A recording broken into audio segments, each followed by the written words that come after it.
CNE news में आप सभी का स्वागत है और अब लेते हैं खबर विशेष की ये खबर। मित्रों, सत श्री अकाल। आप सबको बहुत बहुत शुभकामनाएं। नमस्कार। चंडीगढ़ और मेरा नाता बहुत पुराना है, लेकिन उससे भी पुराना नाता संजय टंडन जी और मेरा व्यक्तिगत है। बचपन से स्कूल के दिनों से हम दोनों ने बहुत सारी छुट्टियां एक साथ मनाई हैं। कई सारे अच्छे बुरे प्रसंग अनुभव साथ में किए। मुझे अभी भी याद है जब 1984 में गोल्डन टेम्पल पर हमला हुआ था और अकाल तख्त को भी उस समय की कांग्रेस की सरकार और आज के वर्तमान के कांग्रेस के नेता की दादी ने हरमंदिर साहब को भी, अकाल तख्त को भी नहीं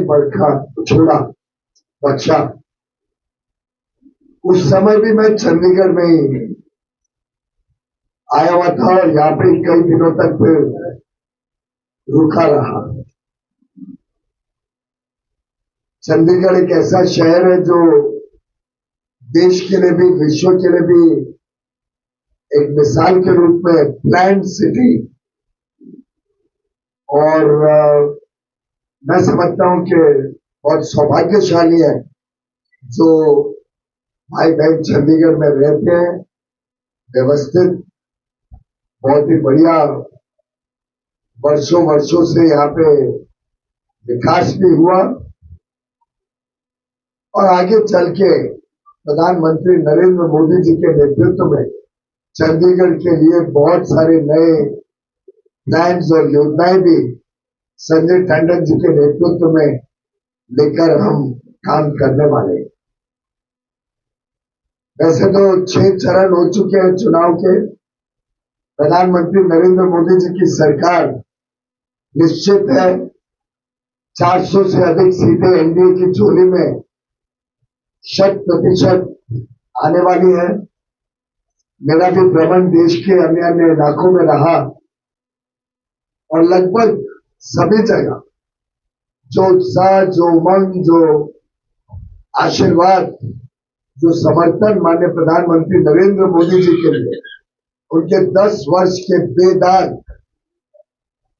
केंद्र सरकार में प्रधानमंत्री के कार्यकाल या 50 वर्ष का बेदाग ईमानदार देश सेवा का जीवन, कण कण क्षण क्षण जनता की सेवा में, देश की सेवा में, देशभक्ति से ओतप्रोत आज पूरे देश में और वैसे तो पूरी दुनिया में आज उनकी लोकप्रियता चरम सीमा पर है। मैं स्वयं मुंबई में चुनाव लड़कर आया हूं। मुंबई की 6 सीटें भारतीय जनता पार्टी और हमारी मित्र पक्ष शिवसेना, हमारी महायुति को मिलेंगी। दक्षिण में हम सबसे बड़ी पार्टी बनकर उभरना लगभग निश्चित है। नए नए प्रदेश जहां हमारी संख्या कम रहती थी, अब बड़ी संख्या में प्रधानमंत्री मोदी जी के समर्थन में उतरे हैं। चाहे वो तेलंगाना हो, आंध्र प्रदेश हो, चाहे वो उड़ीसा हो, जहां अनुमान है कि 21 में से 18 सीटें तक भाजपा जीत सकती है, या पश्चिम बंगाल हो जहां 30 से 35 सीटें कम से कम भाजपा की झोली में बंगाल की पीड़ित जनता डालने के लिए आज तैयार है। चाहे वो पंजाब हो जहां वर्षों के बाद अब भारतीय जनता पार्टी अपने बलबूते पे, अपने स्वयं की ताकत पर जनता के बीच उतरी है, जनता का आशीर्वाद लेने मोदी जी के काम के आधार पर, और आगे के अमृत काल में देश को एक विकसित भारत, एक समृद्ध भारत बनाने के दूरदर्शी विजनरी संकल्प के साथ जो मोदी जी ने रोड मैप बनाया है आगे देश का, उसके साथ जुड़ने के लिए आज पूरा देश आतुर है। मित्रों, 10 वर्ष में जिस प्रकार से गरीबों का कल्याण, नारी शक्ति का सम्मान, युवा युवतियों के लिए अपार अवसर और किसानों के लिए एक बेहतर जीवन देने का काम माननीय प्रधानमंत्री नरेंद्र मोदी जी के नेतृत्व में किया गया है। आज चाहे वो युवा युवती हो जिनका उत्साह और उमंग बड़े लक्ष्य की तरफ जाता है, आज छोटी मोटी चीजों से संतुष्टि नहीं होती है। आज हर एक व्यक्ति कोई सरकारी नौकरी के पीछे नहीं भाग रहा। कहा देश में 400 450 स्टार्टअप हुआ करते थे 7-8 साल पहले, आज देश में 1,31,000 स्टार्टअप्स, उसमें बड़ी संख्या में महिला और हमारी बहनों ने शुरू किए हुए स्टार्टअप्स आज देश में युवा युवतियों को जॉब क्रिएटर्स बना रहे हैं, जॉब सीकर्स के लिस्ट पर। जितना इंफ्रास्ट्रक्चर आधारभूत सुविधाओं में निवेश हो रहा है, चाहे वो भारत के 114 नए इनलैंड वाटरवेज हो, पोर्ट कैपेसिटी डबल करने का काम हो, एयरपोर्ट 74 से बढ़ा के 150 एयरपोर्ट बनाने का बात हो, चाहे वो रेलवे के बड़े विस्तार की बात हो, नया बुलेट ट्रेन पहली बार भारत में आने की जो कल्पना के साथ तेज गति से काम हो रहा है, या डेडिकेटेड फ्रेट कॉरिडोर के काम को खत्म करने की बात हो। मेट्रो आज भारत के कोने कोने में जा रही है, यहाँ तक कि अब तो कई शहरों में न्यूयॉर्क से ज्यादा मेट्रो अब भारत में आने वाली है। हर प्रकार से बड़े बड़े एक्सप्रेसवेज, हाईवेज, फ्रीवेज देश भर में बनाए जा रहे हैं।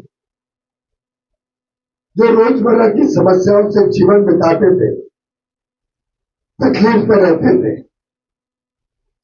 बिजली, सड़क, पानी, रोटी, कपड़ा, मकान, स्वास्थ्य, शिक्षा, आज के परिप्रेक्ष्य में डिजिटल कनेक्टिविटी, इन सब चीजों पे जो बेमिसाल काम और बड़े बड़े लक्ष्य लेके प्रधानमंत्री मोदी जी के नेतृत्व में देश अग्रसर है, उसने आज देश के जनता का दिल जीता और देश की जनता को आज बड़े लक्ष्य के साथ भारत को 5वीं से बढ़कर 3री विश्व की सबसे बड़ी अर्थव्यवस्था बनाने के लिए एक गति दी है। अगले 3-3.5 साल में हम विश्व की 3री सबसे बड़ी अर्थव्यवस्था बन। कहा एक फ्रेजाइल 5 2014 में इकोनॉमी एक ऐसी अर्थव्यवस्था जो दुनिया की 5 सबसे कमजोर अर्थव्यवस्था में से एक गिनी जाती थी, मोदी जी को विरासत में मिली। अब 11वीं अर्थव्यवस्था थी विश्व की। मात्र 10 वर्ष में एक फ्रेजाइल 5 इकोनॉमी, टॉप 5 इकोनॉमी बनकर आज एक ऐसी अर्थव्यवस्था जो पूरे विश्व की अर्थव्यवस्था को टीका दे रही है, बल दे रही है, आगे बढ़ा रही है। सबसे अधिक फॉरेन एक्सचेंज रिजर्व्स जो भारत में कभी नहीं देखे, $650 बिलियन यानी 50 लाख करोड़ के विदेशी मुद्रा का खजाना आज भारत के पास। 2014 का 4% का विकास दर आज लगभग 8% है। जिस प्रकार से कांग्रेस की सरकार में डबल डिजिट इन्फ्लेशन हुआ करता था, मोदी जी की सरकार के 10 साल का औसतन महंगाई 5.5% है। ब्याज के दर कम होने से देश में उद्योग, व्यापार, पहली बार घर खरीदने वाले होम ओनर्स और रिटेल अपने जीवन को और अच्छा बनाने के लिए सामान खरीदने वाले सभी को कम दरों पर आज बैंक का लोन मिल जाए। छोटे लघु उद्योग, सूक्ष्म उद्योग, मध्यम उद्योग के लिए आज मुद्रा योजना हो या हमारे फेरी वाले भाई बहन जो छोटी काम से अपना घर चलाते हैं, उनके लिए स्वनिधि योजना हो। ढेर सारी योजनाएं आज देश के मनोबल को भी बढ़ा रही है और देश को आत्मनिर्भर बनाने का काम कर रही है। मैं गिनाने जाऊं तो मित्रों, रात तक प्रेस कॉन्फ्रेंस नहीं करती, अलग अलग विषयों में। अगर एक छोटा विषय में रिसर्च एंड डेवलपमेंट, भारत में 2014 तक सालाना 6000 पेटेंट रजिस्टर होते। पिछले वर्ष 1 लाख से अधिक पेटेंट भारत में रजिस्टर। भारत में 2014 के पहले पूरी तरीके से सरकारी खरीद में रोजमर्रा के स्कैम सुनाई देते और यूपीए ने तो स्कैम्स की पराकाष्ठा की। कांग्रेस और उनके मित्र दल स्कैंडल्स के लिए जाने जाते। आज जेम पोर्टल द्वारा 4 लाख करोड़ की सरकारी खरीद ट्रांसपेरेंट तरीके से, पारदर्शिता से भारत के कोने कोने में सभी को सामान्य अवसर देते हुए करी जाती। बिना भेदभाव के इतनी सारे योजनाएं देश में लागू हुई। कभी किसी को धर्म नहीं पूछा, कभी किसी की जात नहीं, भाषा नहीं। कांग्रेस का बस चले तो चमड़ी के रंग के हिसाब से भी देश को मांग।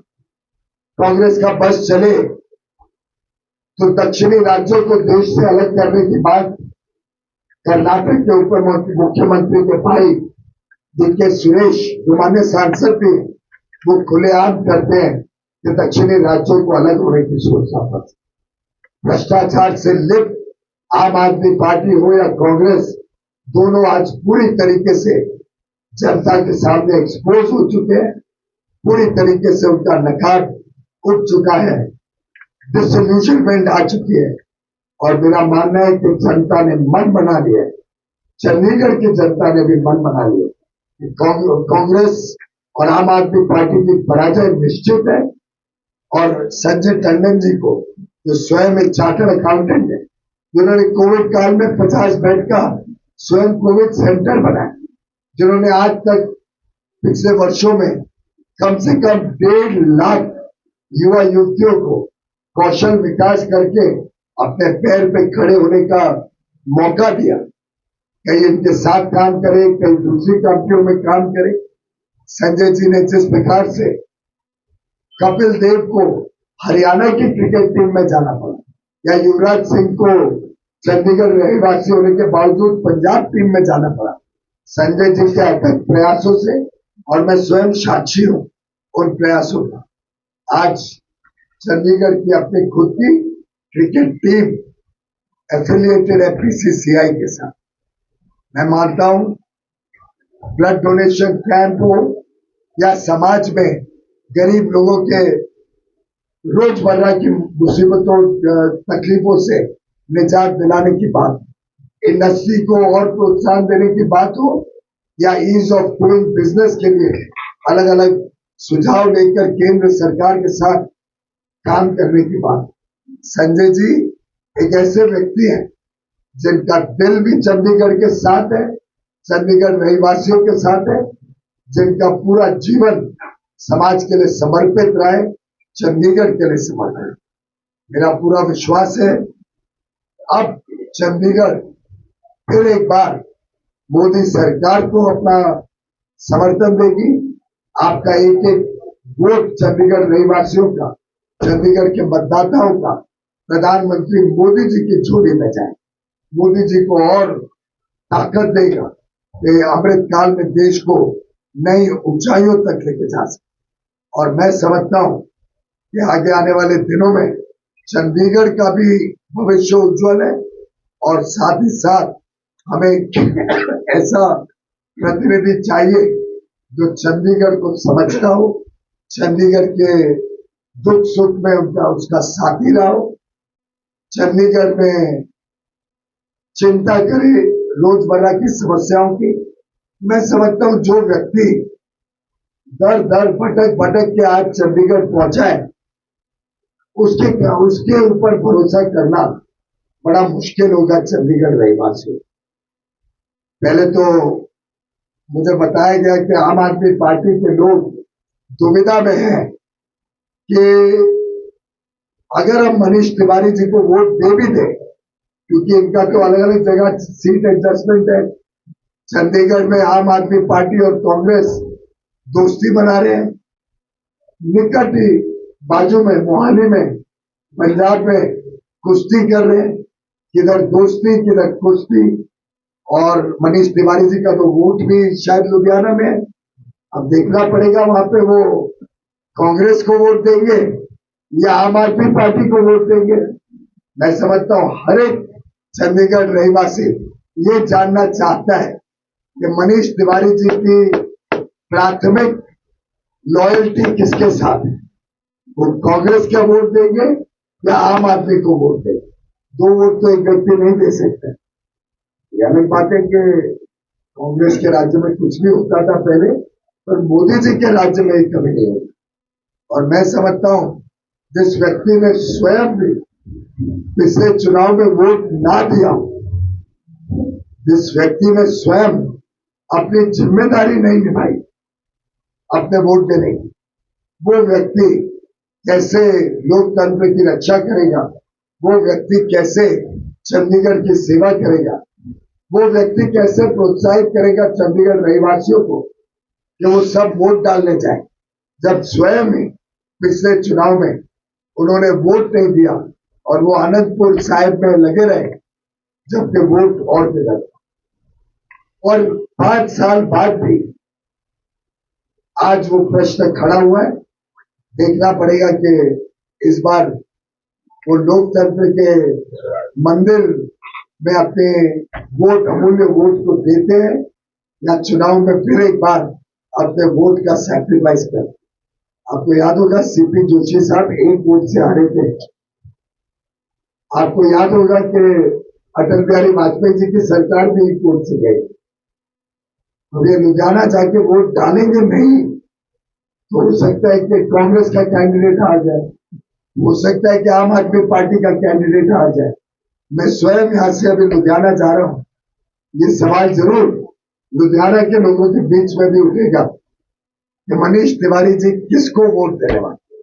आप में से किसी को कोई इस रहस्य का, इस मिस्ट्री का पता चले तो मुझे भी जरूर अवगत करना।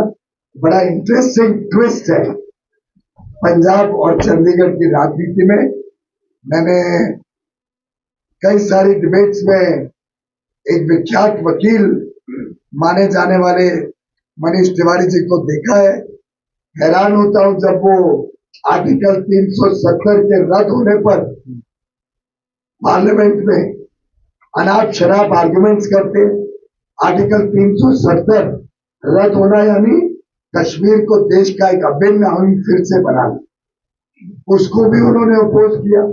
क्या वो चाहते थे कि कश्मीर में महिलाओं को सम्मान ना मिले?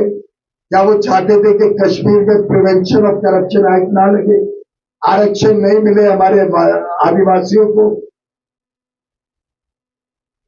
मनीष तिवारी जी ने बहुत सारे प्रश्नों का जवाब देना। ये भी जवाब देना पड़ेगा कि कॉन्स्टिट्यूशन की बात करते हैं और आर्टिकल 370 की डिबेट में, एक टेम्पररी प्रोविजन की डिबेट में कहते हैं कि बीजेपी तो आर्टिकल 371 भी हटा दी जो परमानेंट है। ये दर्शाते हैं उनकी कानून की समझ, ये दर्शाते हैं कि उनका भड़काऊ सोच कैसा है कि किस तरीके से पूर्वोत्तर में, नॉर्थ ईस्ट में मैं लोगों को भड़का सकूं, ऐसे अनाप शनाप बयान दें। राम मंदिर पर मनीष तिवारी जी अपना स्टैंड क्लियर करें। जो प्रभु श्री राम की आराधना में हमारे देश की आस्था अस्मिता के प्रतीक मर्यादा पुरुषोत्तम के राम मंदिर पर उनका क्या स्टैंड है? चंडीगढ़ के लोग जानना चाहते हैं कि वो प्रभु श्री राम के मंदिर में क्यों नहीं गए, क्यों नहीं उनकी पार्टी ने प्राण प्रतिष्ठा के कार्यक्रम में भाग लिया। वो भाग जाते हैं जब भी कोई देश हित का काम हो। अब समय आ गया है कि चंडीगढ़ ये सवाल पूछे और मैं उम्मीद करता हूं कि चंडीगढ़ वासी कोई गलती नहीं करेंगे। एक ऐसे व्यक्ति को चुनकर यहां से भेजेंगे जिनका 24 घंटे दिल, मन, तन पूरा चंडीगढ़ वासियों के साथ।